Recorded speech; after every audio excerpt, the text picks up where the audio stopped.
Tá por aí, por aqui tá tudo certo, levando como sempre, remando, né?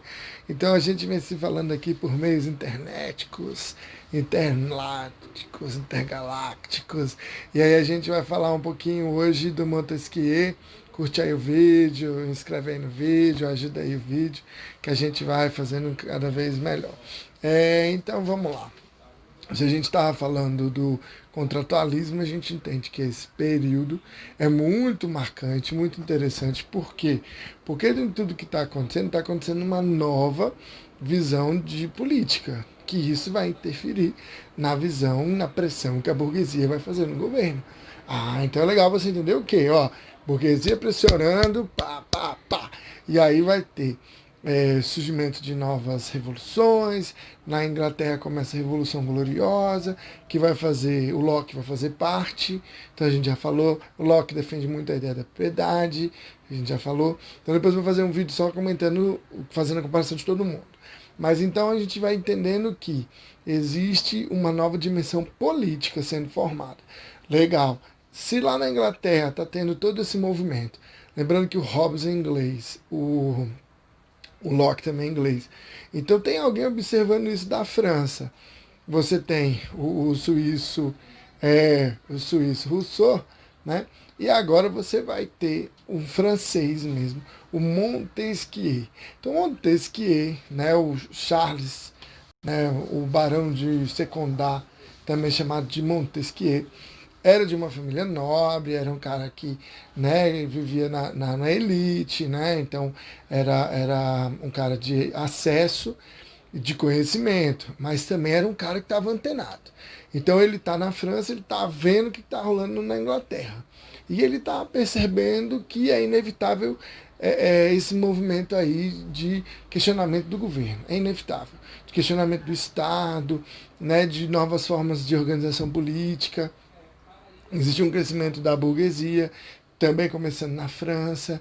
Né? Então ele, como mesmo sendo um membro ali da elite, ele percebeu que a coisa ia mudar. Então o que ele faz? Ele meio que se adianta. Então ele meio que observa, ele não é um autor contratualista. Então é interessante você perceber que ele não entra nessa visão de montar um contrato social, assim como fizeram os outros. Mas ele é um autor que vai trazer uma base para um sistema republicano, que eu já vou te falar. Então, não esqueça, foca no gordinho. O Montesquieu, ele traz uma concepção nova sobre a divisão do Estado. Então, ele observa que existe uma nova reorganização, uma nova tendência no caminho do que a gente entende pelo Estado. E isso é fascinante, porque você vê agora uma França que está num momento de ebulição, num momento de questionamento político, que vai culminar na Revolução Francesa. Então, o que propõe Montesquieu? Montesquieu primeiro percebe que existe uma forma cultural das pessoas se manifestarem. Né? Então, a forma cultural depende muito de alguns pontos que a gente não pode esquecer. Por exemplo, o hábito, o costume, o clima e a economia. Então, essas bases, elas influenciam nas pessoas, que vai influenciar na forma de organização social e no estado daquelas pessoas. Então, costumes. Vamos imaginar o seguinte: é, em cidades praianas você tem uma flexibilidade em relação ao padrão de vestimenta, né? Então, assim, as pessoas usam roupas mais curtas, mais leves, devido ao clima. Então, o clima afeta, né? Então, assim, eu posso ver uma pessoa sem camisa entrando, né, num restaurante, uma situação assim, que vai ser aceitável, né? Roupa menor, andar de chinelo. Então, assim, não assim, fazendo juízo de valor. Não importa. O que importa é o clima, ele é importante na consideração daquela cultura, aquela sociedade, aquele grupo. A mesma coisa a gente vai pensar, por exemplo, nos países, né, da Europa, né, no hemisfério norte. O que vai acontecer? A relação do clima do inverno é rigoroso. Por exemplo, Rússia, né?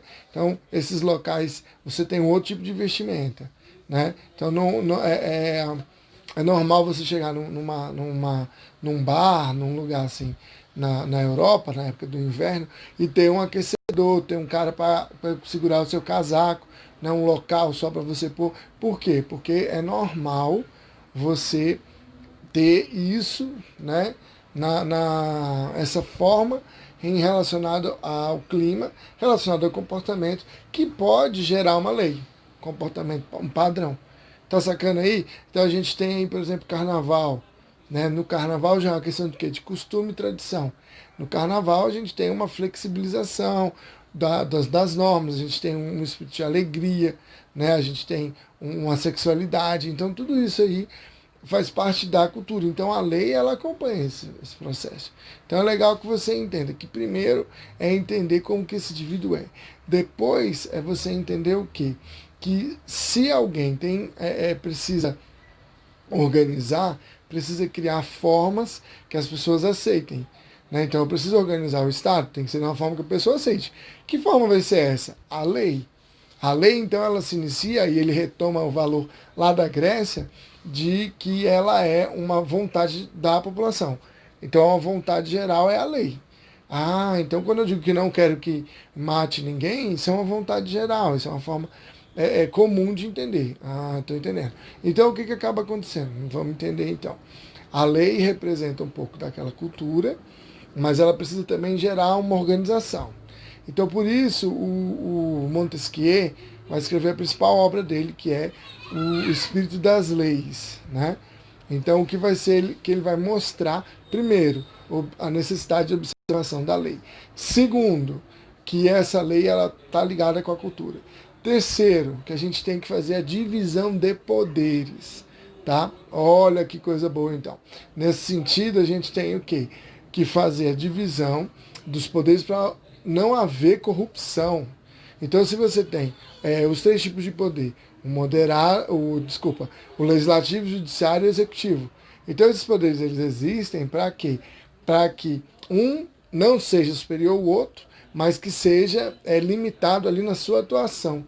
Então, o executivo executa, o judiciário ele julga e o legislativo cria as leis. Então, se um entrar no outro, você vai ter corrupção. Então, por isso que ele vai imaginar a divisão. E essa divisão de poder é a divisão base do que a gente tem hoje, né, para a nossa sociedade. Então, assim, a divisão que a gente tem, vamos dizer assim, das repúblicas contemporâneas. Então, é legal que você entenda. Montesquieu ele não está dentro desse quadro contratualista, mas a contribuição dele é muito grande para a visão da sociedade moderna. Né? Então, os estados modernos são muito baseados nessa concepção de divisão dos poderes. E aí ele vai colocar os três tipos de governo também, que serão o governo, a monarquia, um despótico e o republicano. Né?